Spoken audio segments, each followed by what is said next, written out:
G'day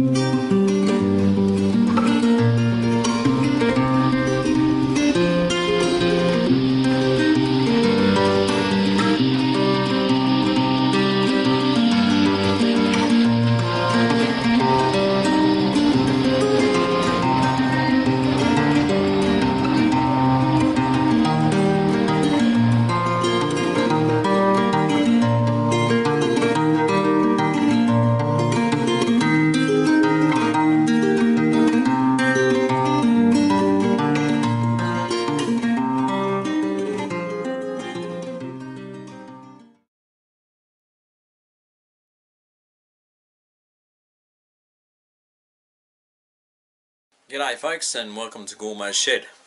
Well, this week we're going to have a crack at some wire straightening because it's been a bit of a topic on the forum this week, and one of the guys, Keith, made a suggestion about using an electric drill to put the wire in, attach it to something. I'm going to lock it into a vise, put some tension on it, and then turn the drill on, and apparently it straightens the wire out pretty well. So in the past I've used other methods, you know, just purely straightening it out by hand. I've also used the method where you lay it on a flat surface and roll over it with something hard and flat. I use a piece of steel, and that works okay, but this sounds like it might have some potential.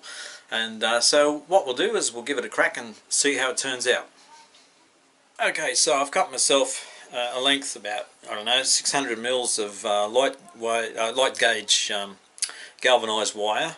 It's the sort of stuff that's used in gardens, you know, for tying up wire and chicken wire and all that sort of stuff. So it's pretty soft, and I could straighten it pretty well by hand, but we'll see how it goes with the drill, and maybe I'll get a better result quicker. So let's try it now. Right, so the first thing I'm going to do is I'm going to whack one end of it in the vise and just tighten her up.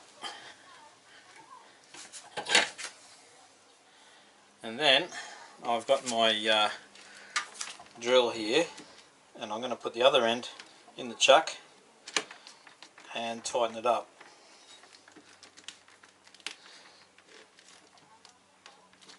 Okay, we're all set to go.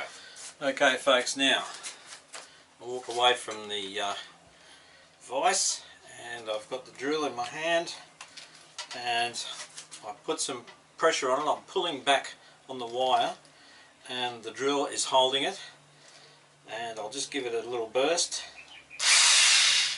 Another one, and another one. Not much. And what's happened here? Let's have a look and see what's going on with the wire. Actually, that's not bad. I don't know whether you can see that, but that's pretty good actually for the first couple of bursts. Now that would take me a long time to get to that stage, just doing it by hand or rolling it. So there you go folks, it works. I might try a heavier gauge now, and we'll see what happens with that. Right folks, I've got a length of this set up. This one is 1.25 mil. And the previous one, I'm not sure what it is, the label's missing now, but it's under a mil, or close to a mil. But this is 1.25, it's quite a lot heavier than the previous one. So, same method, get the tension on the wire, and now we'll give it a bit of a burst. This should hold more of a coiled shape because it's thicker. It's more springy as you take it out of the coil. But anyway, we'll give it a burst. Maybe another one. And another one. See what happens there. Take it out of the chuck. Slow me down, look at that.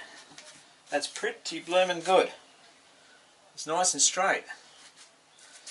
I'll take it out of the vise, and that's come up pretty well. I'm impressed with that. Thanks Keith, that's a ripper of an idea.